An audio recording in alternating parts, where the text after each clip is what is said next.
Thank you both so much for speaking with me today. I'm a big fan of the show. I can't wait for season two of Titan.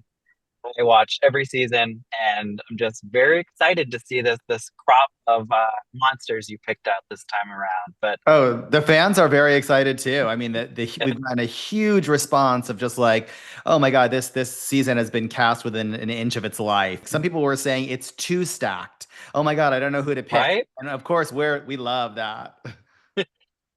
How do you kind of narrow it down when you are coming back for a show like Titans? How do you decide which monsters will return? Just talk me through that process a little bit. Well, this time we really just wanted to throw everything at it and make it the most powerful version of Dragula that's ever existed. So we started with picking mostly cast that have been in the top three. That made up the Okay. majority of the cast initially.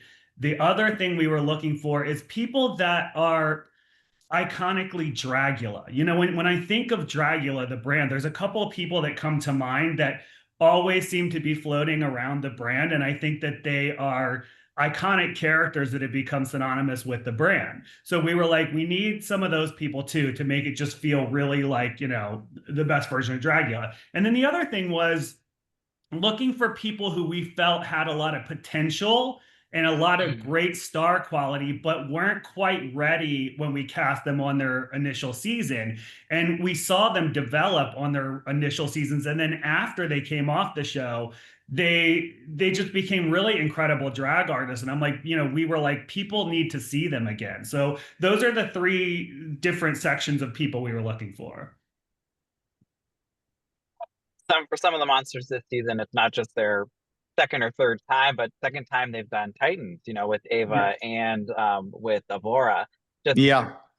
did you have to convince them to come back, or did they have to convince you that they had something new to show? Just how does it work, especially with them, where they have done Titans as well before? I don't know exactly how that went. I know that they were eager to do it, but Mm. we don't personally call them and say, "Hey," like they talk to the casting people and they work it out and decisions are made. We do at the initial onset say, "These are the people we would like to see. Talk to them and let's start there." And it Yeah. then changes. Yeah. I think by and large, everyone's very excited to come back. There's a few people that might be apprehensive because we've seen on other shows, because you come back on like an all-star season, it's an opportunity to shine, but also an opportunity, and sometimes it goes this way, where you put a little kind of dirt on your name, where it doesn't work out. And I think that brings an intensity to Titans that isn't there in a regular season of Dragula. It's a different intensity because they're feeling like, well, this may be my last chance. So everything is like really critical. I always tell them, obviously, that's not true because of the same what you said. Eva and Abora have already been on Titans. They've been on their own season. There's Loris and Frankie and Priscilla were all on Yep. Resurrection. And so I like to think of Dragula as more like a season of the Housewives, right? Where it's like you're always going to see some people from the cast in everything we do. Mm. Like I hate like let's bring in 14 people. All right, let's never see them again. Like let's just keep cycling through it. I don't like that. I feel like if you have stars, you should make the most of what you can with those stars. Yeah, well, we're also personally really huge fans of reality television, and one of the best things about it is you follow your favorites, the ones you love Right. and the ones you love to hate from season to season. So if they just came in and every season was like it's the Housewives' first season, and then you never see them again, that's a big missed opportunity.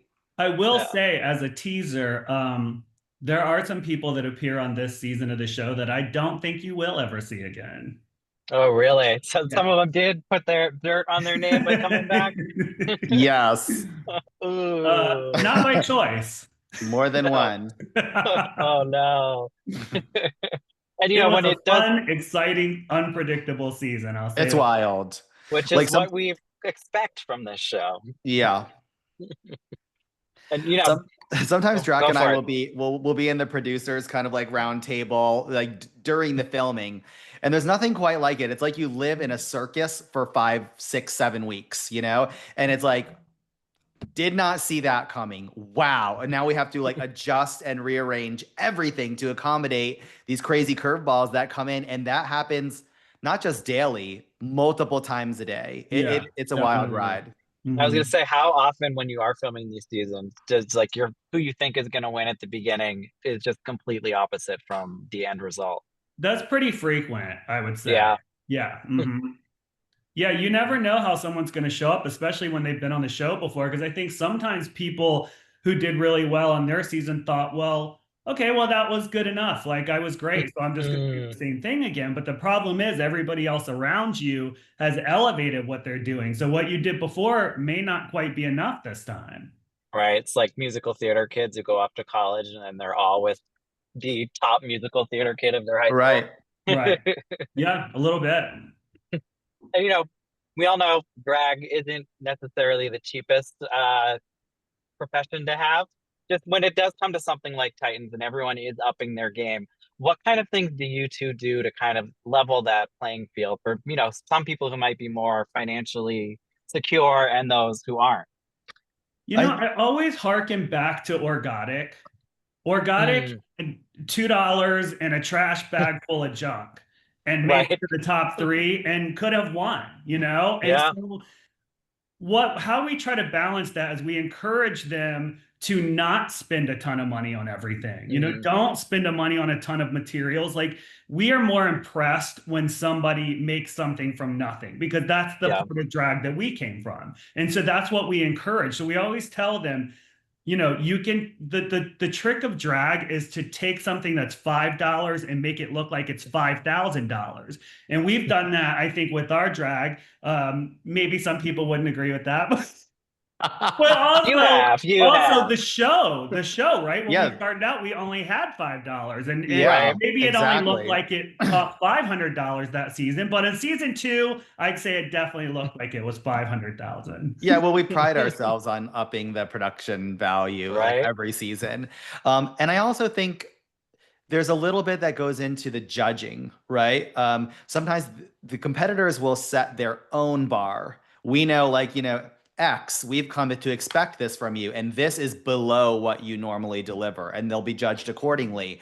But there's Yeah. Z, and she's showing up in a way that we've never seen before, and it may not be, you know, if you compared them, it might be a little bit like apples and oranges because we're judging them against themselves, the bars that they set for themselves. We have someone like Jay Jolie coming back this season. I think she has the premiere of this show and then she's hosting a Taylor Swift release party the same week. So just showing like how varied her drag is. But do you think someone like that has a harder time with the girls? I don't think so. I mean, they might with the cast, but you'll see on episode one. I mean, Jade shows up to work. Like she put her Yeah. punch card in, she came in and she was ready. It's so good. Oh Yeah, my I mean, God. there's different ways to be a monster, right? You Yeah. could put on a monster mask or you could be a total asshole. I mean, there's different ways you can be a monster. And I think Jade is a glamorous viper, and I sort of love it. I Yeah. like that.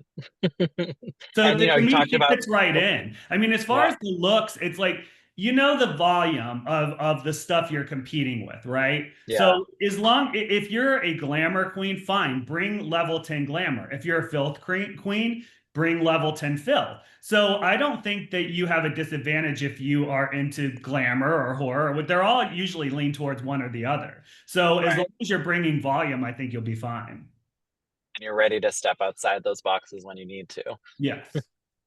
And you talked about upping the production value every season. Also, the extermination challenges get crazier every year. Just what can you Hmm. tease about what we have this season, and maybe what's one of the favorite ones you have that you really put the girls through at this time Well, one thing that we love about Titans is that it's sort of our favorite of everything across the board. around? It's our favorite competitors, our favorite guest judges, our favorite challenges, and this time, because if you recall, we didn't do exterminations in Titans 1. It was just the Mm. drop. It was just that the ghostly gallows and they were gone. Oh yeah, So we have a new supersized, scarier ghostly gallows, but we've also reintroduced exterminations. And these are some of our favorites and the gnarliest ones, the ones that actually uh, ask a lot of the two of us during the production because we're on set. We're there to shape Yeah. the show. So we direct Yeah. these segments. And it's like, okay, we're hiking 10 miles today up into the Mhm. mountains and we're going to do this and we're going to do that and crossing rivers and stuff like by rope. You're walking across rocks with a rope and the current is coming at you. And we're right there with them. So it is just a lot of fun in every way. Right, you're challenging yourselves too at the same time. Yeah. Well, And we you usually talked only take them to places where we've already been. So we're like, okay, we did this hike before. That's fine. we've done this. And last question I have for you is about the guest judges. You are bringing back some of your faves. I know Jennifer Tilly's back, and she was so great last season. I think a lot of people really loved this, the kind of feedback she gave. But what kind of advice do you give these guest judges? Like, do you tell them anything beforehand, or because a lot of them, this is a new territory for them?